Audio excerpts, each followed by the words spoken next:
I have never lost anyone I was close to in my entire life. I do, however, have a cavoodle who is 12 this year, and thoughts of losing her are beginning to bubble up. At this point, Lucy has been my companion for over half my life, through all the good times and bad.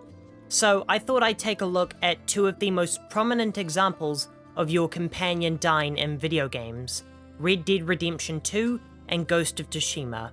More specifically, I want to explain why losing my horse in Red Dead was one of the most depressing and despair-inducing events I've ever experienced in front of a screen, and why I merely felt saddened by my horse dying in Ghost of Tsushima.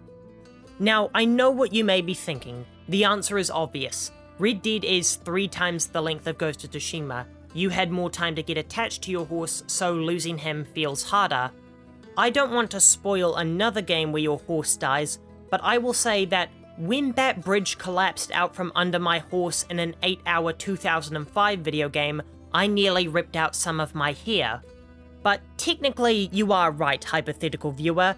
It is because of the length that I was more attached to my Red Dead steed, but not the length of the game, the time spent with the horse. In both my aforementioned mystery game and Red Dead 2, you are almost never separated from your companion. There's no convenient fast travel system. And riding around the world rewards you with in-game story events, so I would never use fast travel anyway.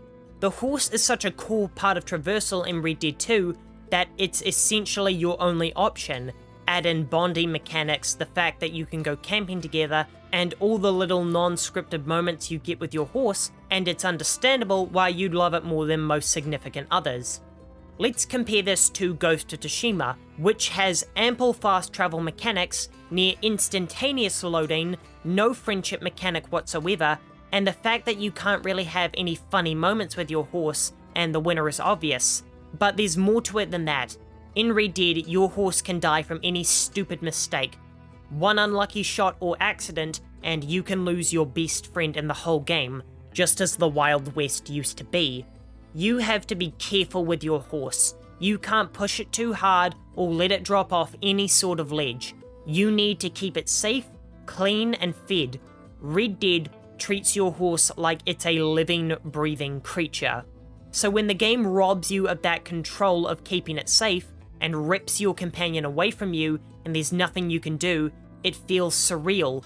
That no matter how many carrots and scratches you gave it, that the life of your friend can still be robbed from you is harshly realistic.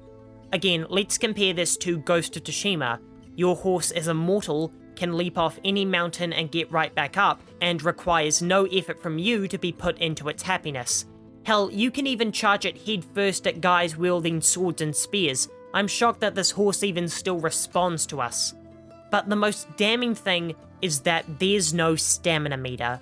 What this means is that Sucker Punch doesn't intend for this horse to be a character, but a traversal mechanic. A mechanic with an inconvenient feature stripped out of it. We can give it whatever name we want, but as soon as you turn this horse into a machine rather than an animal, you can't ask me to care about it when it passes on. Another contributing factor is the scene in which our horse dies. In Red Dead, we lose him to a stray bullet as we're trying to get John and his family to safety while still under heavy fire. This is already the most intense scene in the game, when everything comes crashing down around us, and Rockstar chooses this moment to spring the ultimate gut punch on us. We don't even get to say a proper goodbye. The player hasn't even had the time to process that the horse is dead before we have to leave it behind.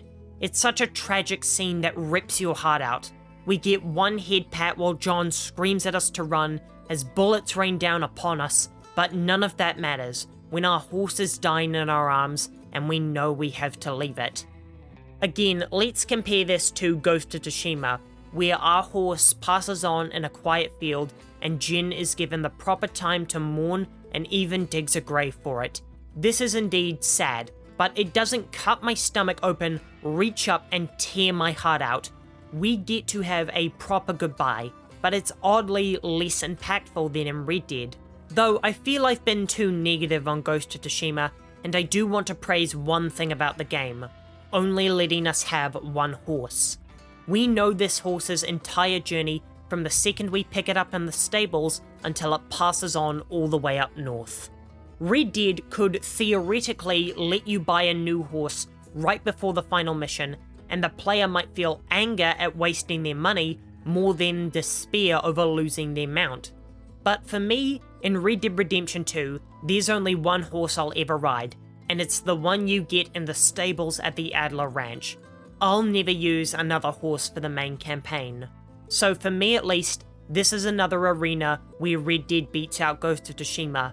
I admit this is subjective, but then again so is everything I've ever said in one of these videos. Speaking of these videos, if you enjoyed this one, here's one about how Ghost of Tsushima compares to Rise of the Ronin, and I'll be back in 2 days.